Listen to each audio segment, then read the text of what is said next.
ಎಲ್ಲರಿಗೂ ಶರಣಾರ್ಥಿಗಳು. ನನ್ನ ಹೆಸರು ಸಂಚಿತಾ ರಾಜ್ಕುಮಾರ್ ನೀಲು. ನಾನು 11ನೇ ತರಗತಿಯಲ್ಲಿ ಓದುತ್ತಿದ್ದೇನೆ. ನಾನು ಇಂದಿನ ಗೋಷ್ಠಿಯಲ್ಲಿ ಮಹಾನ್ ಮಾನವತಾವಾದಿ ಬಸವಣ್ಣ ಮತ್ತು ರಾಷ್ಟ್ರಪಿತ ಮಹಾತ್ಮ ಗಾಂಧೀಜಿಯವರ ಬಗ್ಗೆ ಮಾತನಾಡಲು ಇಚ್ಛಿಸುತ್ತೇನೆ. 1924ರಲ್ಲಿ ಕರ್ನಾಟಕದ ಬೆಳಗಾವಿಯಲ್ಲಿ ನಡೆದ ಕಾಂಗ್ರೆಸ್ ಅಧಿವೇಶನದಲ್ಲಿ ಮಹಾತ್ಮ ಗಾಂಧೀಜಿಯವರು ಹೇಳಿದ ಮಾತುಗಳು ಹೀಗಿವೆ.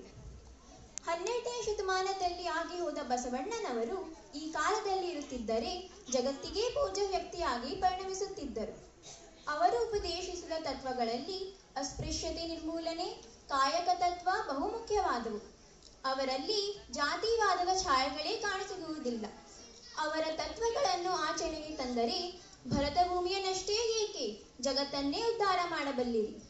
ಗಾಂಧೀಜಿಯವರು ಅಂದಿನ ಸಮಾಜದಲ್ಲಿದ್ದ ಸ್ವಾರ್ಥ ಹಿತಾಸಕ್ತಿ ಜನರನ್ನು ವಿರೋಧಿಸಿದರು ಮತ್ತು ಅಸ್ಪೃಶ್ಯತೆಯ ವಿರುದ್ಧ ಮತ್ತು ಜಾತಿ ಧರ್ಮದ ಅರ್ಥಹೀನ ನಿರ್ಬಂಧಗಳ ವಿರುದ್ಧ ಕೊನೆಯವರೆಗೂ ಹೋರಾಡಿದರು.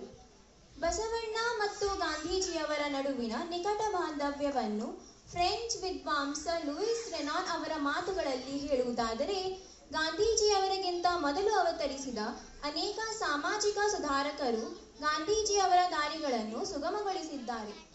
ಅಂತಹ ಮಹಾನ್ ಪುರುಷರಲ್ಲಿ ಬಸವಣ್ಣ, ಕಬೀರ್, ಗುರುನಾನಕ್ ಮೊದಲಾದವರು ಭಾರತದ ವಿವಿಧ ಪ್ರಾಂತ್ಯಗಳಲ್ಲಿ ಬೇರೆ ಬೇರೆ ಕಾಲಘಟ್ಟಗಳಲ್ಲಿ ಅವತರಿಸಿದ್ದಾರೆ. ಗಾಂಧೀಜಿಯವರು ತಮ್ಮ ಕಾಲದ ರಾಜಕೀಯ ಮತ್ತು ಸಾಮಾಜಿಕ ವ್ಯವಸ್ಥೆಯ ವಿರುದ್ಧ ಹೋರಾಡಲು ಸತ್ಯಾಗ್ರಹ ಎಂಬ ಹೊಸ ತಂತ್ರವನ್ನು ಬಳಸಿಕೊಂಡು ರಾಷ್ಟ್ರದ ಜೀವನದಲ್ಲಿ ವ್ಯಾಪಕ ಬದಲಾವಣೆಗಳನ್ನು ತಂದರು. ಇಬ್ಬರು ಸತ್ಯವ ನುಡಿಯುವುದೇ ದೇವಲೋಕ, ಮಿಥ್ಯವ ನುಡಿಯುವುದೇ ಮೃತ್ಯಲೋಕ ಎಂಬ ಮಾತಿನಲ್ಲಿ ಸದಾ ನಂಬಿಕೆ ಇಟ್ಟಿದ್ದರು. ಅಸ್ಪೃಶ್ಯತೆ ನಿರ್ಮೂಲನೆ, ಸ್ತ್ರೀ ಪುರುಷ ಸಮಾನತೆ ಮತ್ತು ಎಲ್ಲಾ ಕಾಯಕಗಳ ಬಗ್ಗೆ ಗೌರವ ಮತ್ತು ನೈತಿಕ ಪರಿಶುದ್ಧತೆಯ ಜೀವನವು ಅವರ ಪ್ರಧಾನ ಬೋಧನೆಗಳಾಗಿವೆ. ಬಸವಣ್ಣನವರ ಅನುಭವ ಮಂಟಪದ ಖ್ಯಾತಿಯಿಂದ ಆಕರ್ಷಿತರಾಗಿ ದೇಶದ ವಿವಿಧ ಭಾಗಗಳಿಂದ ಜನರು ಕಲ್ಯಾಣಕ್ಕೆ ಬಂದರು.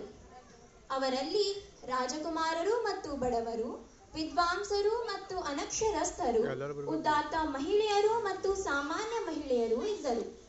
ಗಾಂಧೀಜಿಯವರ ಆಶ್ರಮದಲ್ಲಿಯೂ ಕೂಡ ವಿವಿಧ ಜಾತಿಗಳು, ವರ್ಗಗಳು, ಜನಾಂಗಗಳು, ಧರ್ಮಗಳು ಮತ್ತು ಬೇರೆ ಬೇರೆ ದೇಶಗಳ ಅನೇಕ ವ್ಯಕ್ತಿಗಳು, ರಾಜಕುಮಾರರು ಮತ್ತು ಕೋಟ್ಯಾಧಿಪತಿಗಳು, ಬಡವರು ಮತ್ತು ತಪಸ್ವಿಗಳು ಇದ್ದರು. ಭಾರತದ ಇತರ ಅನೇಕ ಪ್ರವಾದಿಗಳು ಮತ್ತು ಸಂತರಿಗಿಂತ ಭಿನ್ನವಾಗಿದ್ದ ಬಸವಣ್ಣ ಮತ್ತು ಗಾಂಧೀಜಿ ಇಬ್ಬರು ಗೃಹಸ್ಥರಾಗಿದ್ದರಲ್ಲದೆ ಎಲ್ಲರಂತೆ ಸಮಾಜದ ಜನರ ನಡುವೆಯೇ ವಾಸಿಸುತ್ತಿದ್ದರು. ಆಧ್ಯಾತ್ಮಿಕ ಗುರಿ ಸಾಧನೆ, ಸಾಮಾಜಿಕ ಮತ್ತು ಸಾಂಸಾರಿಕ ಜೀವನದ ಜೊತೆಗೆ ಸರ್ವರಿಗೂ ಸ್ವಾತಂತ್ರ್ಯ ಮತ್ತು ಸಮಾನತೆ ದೊರಕಿಸಲು ತಮ್ಮ ಬದುಕನ್ನು ಸಮರ್ಪಿಸಿಕೊಂಡರು. ನನಗೆ ಈ ವಿಷಯದ ಬಗ್ಗೆ ಮಾತನಾಡಲು ಅವಕಾಶ ಮಾಡಿಕೊಟ್ಟ ಅಖಿಲ ಭಾರತ ಶರಣ ಸಾಹಿತ್ಯ ಪರಿಷತ್ತು ದೆಹಲಿ ಘಟಕಕ್ಕೆ ಧನ್ಯವಾದಗಳನ್ನು ಹೇಳಿ ನನ್ನ ಮಾತನ್ನು ಮುಗಿಸುತ್ತೇನೆ. ಎಲ್ಲರಿಗೆ ಮತ್ತೊಮ್ಮೆ ಶರಣಾರ್ಥಿ.